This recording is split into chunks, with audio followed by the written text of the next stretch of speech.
독감 예방 백신 아직도 궁금한 게 많으시죠? 계속됩니다. 달걀 알레르기가 있어도 예방 접종해도 괜찮을까요? 달걀 알레르기가 있는데 독감 접종을 해야 되느냐라는 질문을 많이 하는데요. 첫 번째는 달걀 알레르기를 가진 분이 많지가 않습니다. 제가 의사 생활하면서 그렇게 많은 분을 보진 않았어요. 그리고 또 하나는 달걀 알레르기라도 큰 차이가 있는 게 쇼크, 어려운 말로 아나필락시스라고 합니다. 알레르기성 쇼크를 일으킬 정도로 심각한 알레르기가 있는 사람, 그리고 그냥 가벼운 두드러기나 그다음에 약간 발진 정도가 있는 정도의 두드러기 알레르기가 있는 사람, 이걸 구분하게 되는데요.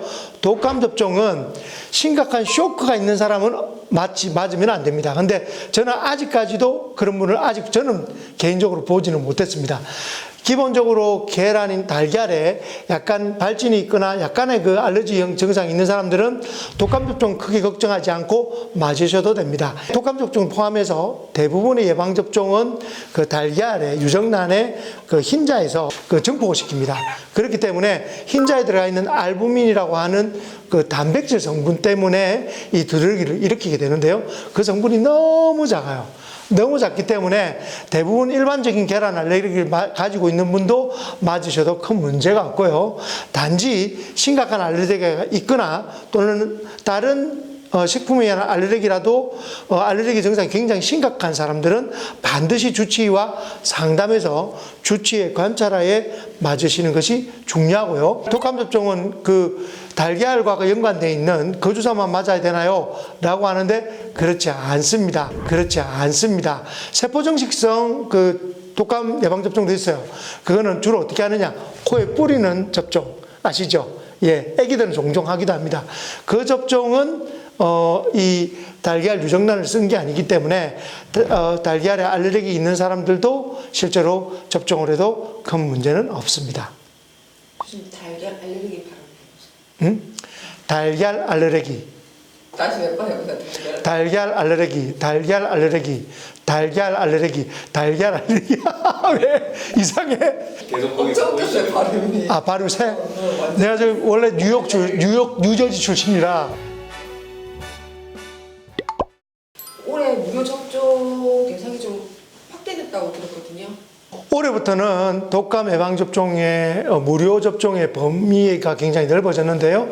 생후 6개월 이상, 그리고 12세 이하의 어린아이, 그리고 65세 이상의 어르신들은 가까운 보건소 또는 병의원, 등록된 병의원들이 굉장히 많습니다. 확인해 보시면 우리가 보건복지부 사이트나 이런 데서 확인할 수 있는데요. 거기에 가시면 무료로 접종을 하실 수가 있고요. 임산부들도 올해부터 예방접종이 또 가능합니다. 임산부들은 임신을 증명할 수 있는 서류를 가지고 가면 무료 접종이 역시 가능합니다. 임신을 했는데 예방접종 맞아도 괜찮을까요? 임산부가 예방접종을 할 때 굉장히 걱정을 많이 하는데요. 독감 예방접종은 편안하게 맞으셔도 됩니다.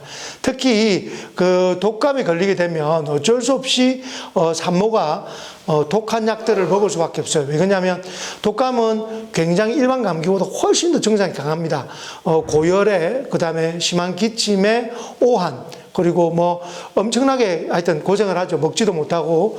임산부들은 반드시 오히려 독감 접종 꼭 맞는 게 좋고요. 독감 접종은 그 아이나 산모한테 크게 영향을 미치지 않습니다. 오히려 임신 중기 이후로는 독감을 예방하는 그런 면역의 효과가 태아한테까지도 연결이 되기 때문에 훨씬 더 임산부한테 효과 좋은 예방의 방법이다라고 생각합니다. 독감 예방접종 가끔 묻습니다. 꼭 맞아야 되나요? 지금까지 맞은 적 한 번도 없는데, 그래도 별로 독감 걸린 적 없는데 라고 이야기하십니다. 안 걸려서 그래요. 독감 예방접종을 반드시 해야 되는 군은 고혈압, 당뇨 같은 만성질환을 가진 분들은 반드시 맞으셔야 되고요. 그렇지 않은 젊은 성인도 맞는 것이 독감 때문에 고생하는 것보다 훨씬 더 낫다는 거. 그래서 꼭 잊지 마시고 병원에 가셔서 꼭 접종하시길 바랍니다. 스윗한 닥터의 차방전이었습니다.